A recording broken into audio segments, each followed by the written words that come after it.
It's time for everybody's favorite series, Ivy Combines Her Special Interest. There has been some very mild enthusiasm for my Life Series D&D crossovers, and I always have a blast making these, so I wanted to finally add a part 3. So today I'm going to be covering 5 more characters, giving a drawing and a full backstory on each. And yes, I'm aware it's been 2 months since the last one. Life happened. I am also aware I am posting this on Christmas, so in the festive season, I'm putting Christmas music in the background and giving my video this pretty seasonal border.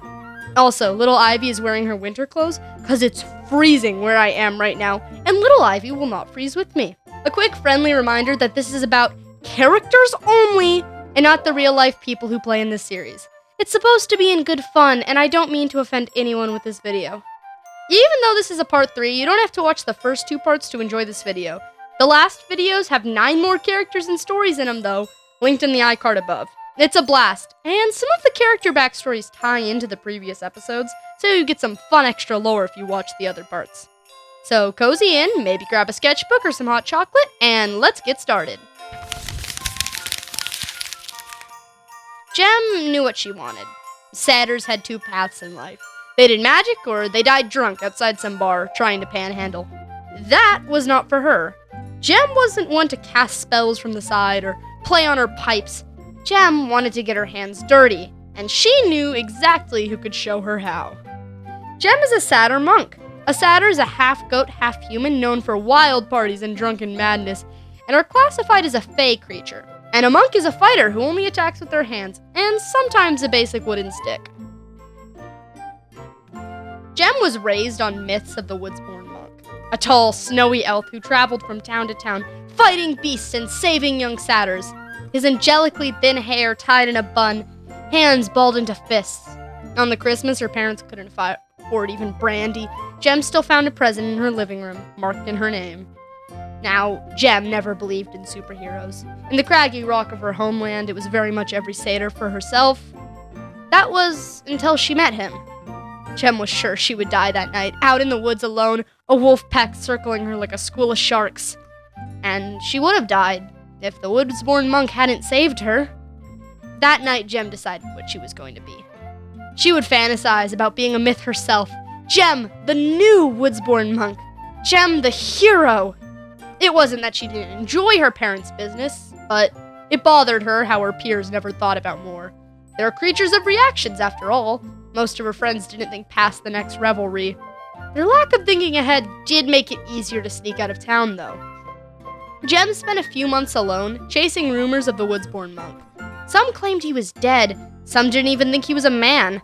Most doubted he existed at all. But Jem found her lead, and within the week, she was at his door. It was a quaint place, about an hour from the nearest town.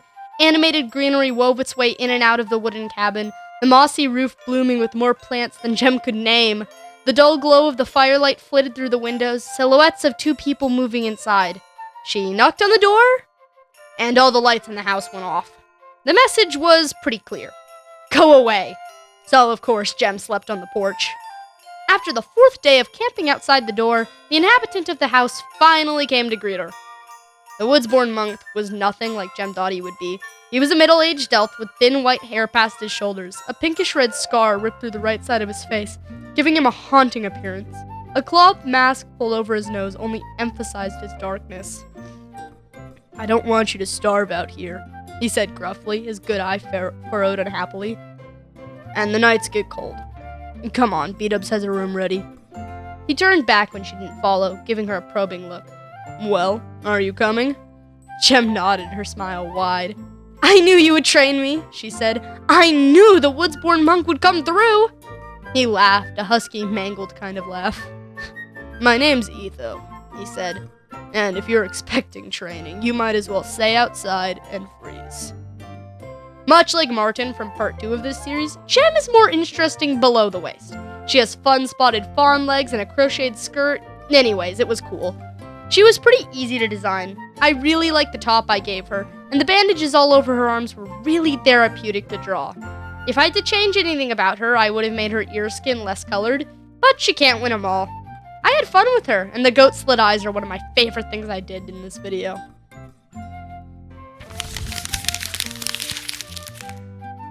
If you ask Etho if he missed being a legend, he wouldn't know what to tell you. He missed helping people, he missed inspiring others, and sure, he missed some of the grand stories people would tell about him. It was good to be wanted, but it didn't really matter now. As far as Etho concerned himself, he was dead. Etho was an elf monk, but not just any monk. He's a monk with the Shadow subclass. Basically, the ninjas of D&D. Etho never expected to retire. He could go on making creatures vanish and dropping gifts off to impoverished kids and rescuing people lost in his woods. In part, it made him feel invincible. Legends never died, at least that's what they say, and elves were the same. He had been on this gig for hundreds of years, and he didn't look a day over 30. But then he met a monster he couldn't beat, and was reminded of just how fragile life was. And of course, the one person he failed to save had to be his brother. Etho thought it was good as time of any to retire. If you asked him, he'd tell you he was tired of the myths, wanted to be a normal elf for the remainder of his 750 years on Earth. But, truthfully, he was scared. Etho didn't think he could handle seeing anyone else broken in the way he was broken. He tried not to dwell in the past. He had his home, his retirement, his best friend, a druid named Bdubs, who needed the company himself after running from his past, and who would also live up to 500 years before Etho would have to say his goodbyes. Sometimes Etho would wonder if he was still a legend out in the real world. Not that it mattered. His life was over there, and this life was good. But Etho only managed to get 3 years of that good life before a strong, loud, mule-stubborn satyr girl showed up at his door. He just wanted her out of the cold. Nothing more. Hell would freeze over before he got his gear and sentenced another to the failure he felt. Besides, she would only live up to 100 years. What could she do with that blip of an existence? No, it was better for her to stay small. Besides, Etho could admit he got attached. Thinking about Jem leaving, going to fight, he wouldn't lose anyone else. But after a year of wheedling, Jem convinced him to let her train, just a little bit. It couldn't hurt to teach her self-defense, just in case she found herself alone. Begrudgingly, Etho agreed to a single-hour session in self-defense only once a week. Then 1 turned into 2, and then 3, and they were training for hours, every day. Soon, Jem could best Etho in hand-to-hand combat. "You're happier," Bdubs told Etho, his cracked teeth pulling into a genuine smile. "I knew you missed training." Etho brushed him off, but secretly he could admit it was true. He had missed his old life, and the more he trained with Jem, the less afraid he was. Etho never planned on coming out of retirement, but he wasn't ashamed to admit it now. Jem was stronger. Not physically, but mentally. She had no fear of the world, and Etho knew she would succeed where he had failed. After that, Etho heard rumors about the Woodsborne monk coming out of his retirement, and all the people who had claimed Etho had always been a woman got to say, "I told you so." Jem wasn't perfect. She lost people, but she was the best hero Etho could have asked to succeed him. And in their little cabin, Bdubs and Jem by his side, he was happy. And looking at the new, actually the same Woodsborne monk sitting across from him, Etho knew what they said was true. Legends never die. Etho was my favorite to write, but my least favorite to draw. His mask just looked so pasted on, I don't know. I think the issue was the slight beanhead syndrome. Cal Arts has still not died. I do like his coat though. I imagine after retirement he exclusively wears furs because why not? He's basically an old man anyways, and the bathrobe will sell the look.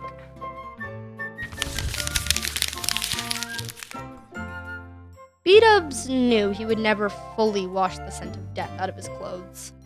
What he had done, who he had made, it was never going away. But he could try. If there was any place to remold yourself, it was the middle of the woods. Bdubs is a druid rock gnome. A druid is a magic user in tune with nature, and a rock gnome is a small, hardy creature that are known for being expert tinkerers and working with their hands. Bdubs was the only biological creature in his entire life. He was adopted by a human necromancer at 6 years old, and on the technical level, Bdubs was the doctor's son. But he was really brought in as an unwilling apprentice. Rock gnomes hardly ever get sick, so the doctor gave Bdubs the dirty job of necromancy, digging through bodies for missing parts, taking scrap back to be thrown away, testing the effects of poison, disposing of the failed experiments. And when the doctor was finally arrested and brought to trial, Bdubs was released, and all he felt was apathy. On some level, he knew his life was wrong. People would act aghast when they heard about it. According to Wrecker, Bdubs was reported dead. Nobody knew a little boy had been being abused in the house, or that he had been digging through graves. He only learned about what he was doing was illegal after he was freed. And as much as people acted like they felt sorry for him, Bdubs knew he unsettled people. No matter the circumstances of his involvement, he had committed these heinous acts, and some still thought he should repent for that. He decided to move away. He needed something new. He needed to learn something else. Old habits are hard to break, though. Bdubs often found himself with the urge to dismantle the small creatures he found in the woods, to peel away the layers and look a little deeper. He eventually managed to channel his urges into looking inside of things via druidry, peeling away magical layers instead of flesh. He found he had an innate love of horses, too, and would ride around the woods for hours. Eventually, Bdubs stumbled across a cabin with an elf living inside. They quickly became friends, and Bdubs was happy to live with someone who didn't have him dig through piles of skin or bury fake people. Etho still wouldn't let the horses in the house, but Bdubs could wheedle him down eventually. Bdubs mostly managed to forget about his uprising. That was until one of the creatures he helped create cornered him in the woods. Her name was Cleo, and she was looking for the doctor. At first, Bdubs was taken aback. He would have recognized the doctor's handiwork anyways. Bdubs' father, quote-unquote, always had a way with stitching. Part of him wondered why people looked at him the same way. Sure, he didn't have the stitches or the monstrous form, but he was molded by the doctor too. Just like Cleo, Bdubs was created by that man. He couldn't bring himself to leave Etho or Jem, the new addition to their home, but he gave Cleo a magic messaging tablet and promised to stay in contact. And he also made Cleo promise that when she found their father, she would let Bdubs see him one more time, and make sure there was no family resemblance left. I love doing Bdubs. He was my second favorite design I did for this video. I think after leaving necromancy behind, he would stray far away from anything dark, quote-unquote, in his clothing, and he would lean hard into that forest creature aesthetic. I played with the idea of giving him stitches like Cleo, but I don't think the doctor would do that to him. He had plenty of experiments to practice on, and Bdubs wouldn't be able to help around the lab if he was recovering from getting the stitches. So our boy gets a clean face.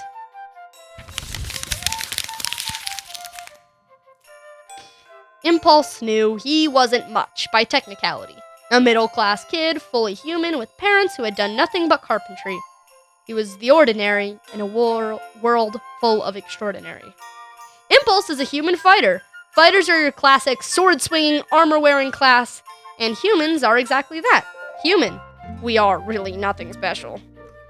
Impulse didn't expect much out of his life. He planned on inheriting a carpentry shop, working on shoes, staying in his hometown until a peaceful death at age 80 if he was lucky. It seemed like a good plan. Until his childhood best friend had told Impulse he was going to school to be a paladin. Impulse was shocked. He had known Skiz forever. He was certainly not paladin material. Clumsy, loud, foolhardy. He was not the picture of a paladin. That life was for elves and Aarakocras, for princes, everything they weren't.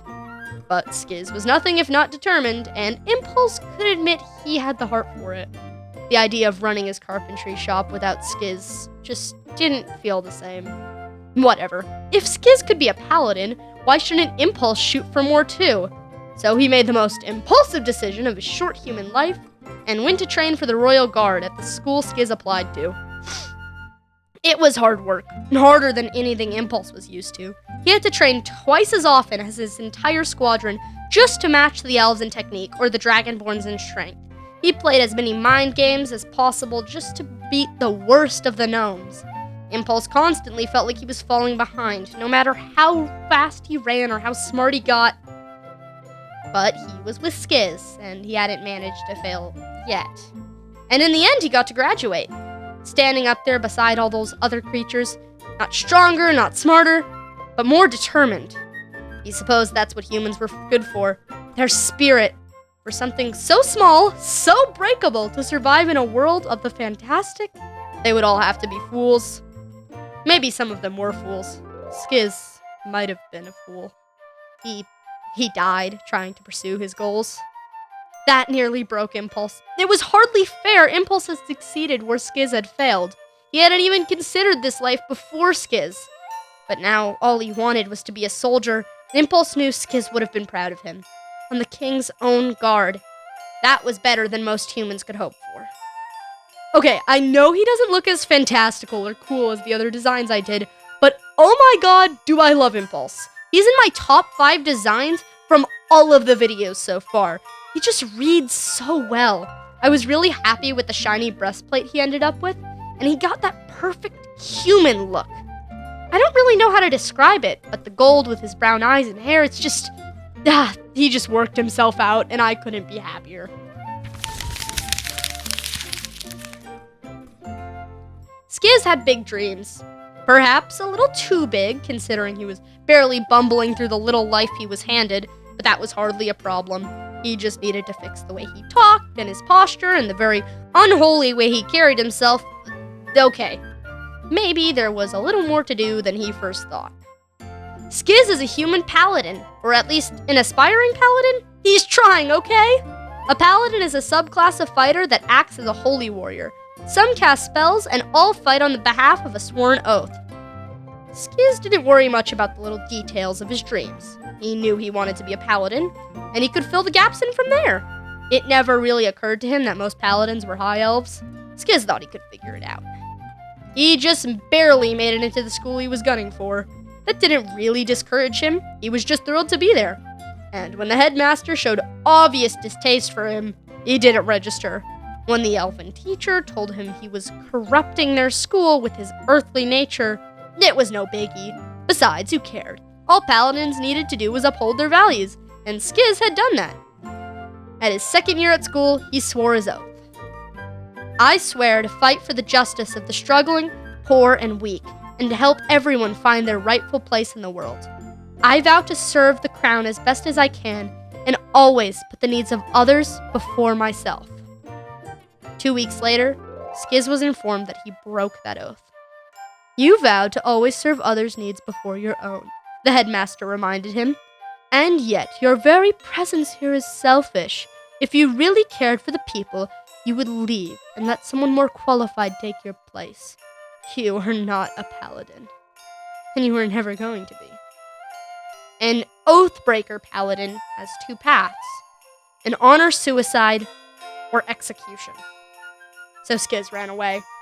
He knew he didn't break his oath. He was still fighting for the people. When news of his own death reached him, Skiz simply laughed. He believed in his oath, so he had his power, and even without the honor of his school, he could follow that goal. His only regret was never telling Impulse he was alive. There was no way to let him know, not with him being so close to the king, but he knew Impulse would be okay. Humans were resilient, right? And Impulse was as human as they come. In a small village hundreds of miles from his old school, Skiz was a paladin, and in the little village he made his home in, he was a real paladin. And until the day he died, he kept that oath that everyone believed was broken.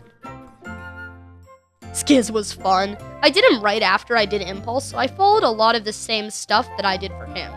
I gave him a more silvery blue-gray color palette, just to fit the whole Holy Warrior Paladin thing, but I still made him a little rough around the edges. It's Skiz after all.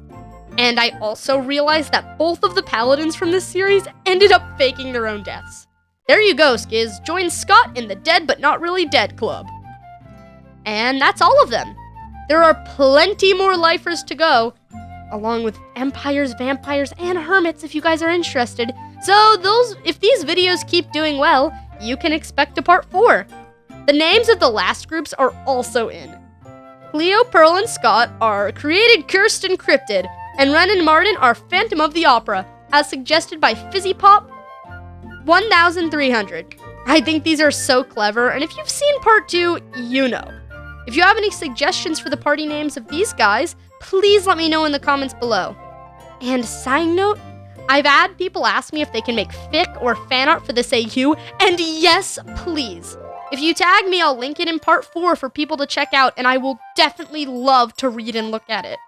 If I make any additional content for this AU, it's going to be on my Tumblr, at Ivy Does Arts, linked in the description below. Also in the description is my Ko-Fi, my commissions, and my book. And wow, you made it to the end! Since you did make it this far, you might have liked the video? If so, please subscribe, it really helps me out. Thank you for watching, and I hope you all have a wonderful rest of your day.